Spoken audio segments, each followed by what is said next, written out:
to trust their government needs to trust Canadians. Those are the words of the Prime Minister in 2015. These people, very often misogynistic, racist, women haters, science deniers, the fringe. Same Prime Minister 6 years later as he fans the flames of an unjustified national emergency. Conservative Party members can stand with people who wave swastikas. They can stand with people who You gotta be kidding me. Confederate flag.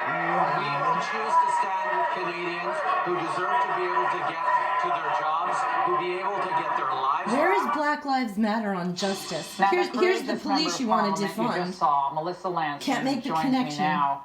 MP Lanceman, thank you for joining us tonight. Now, Thanks for having me. Tell us what was going through your mind when you heard his reference to swastikas. Look, this is not a surprise to me. You just said it. This is his true colors. I sit there and watch him divide and wedge and stigmatize Canadians every single day. And today, the rest of Canada saw a G7 Prime Minister go after a Jewish member of Parliament and then walk away and not apologize. Do you think there's an anti-Semitic element to this, or was it just a slip, a verbal slip?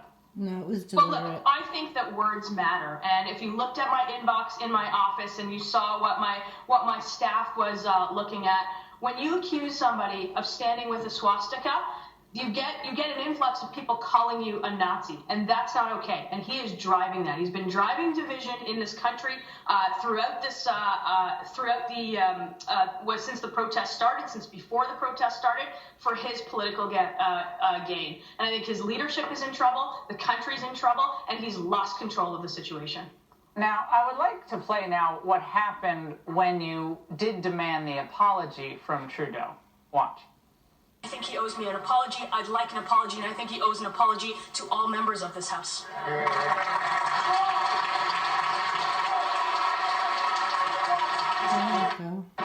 Now, MP Lanceman, he actually left after insulting you like that. That was his response. Kind of, he'd run and hide Maybe is he's kind of been his trademark at this point. hijacked. Your reaction? Yeah, look, he's Maybe lost the control. CCP I'll has a just gun give to his your, head. your viewers. I can't call that out. There's Someone's rules that say threatening that I his can't children. call that out. Okay. Required but to be an he is asshole. not, like, he was not there. He has not apologized, and I expect an apology. I got to tell you, Canada is the best country in the world. My parents chose it. I'm a grandchild of Holocaust survivors.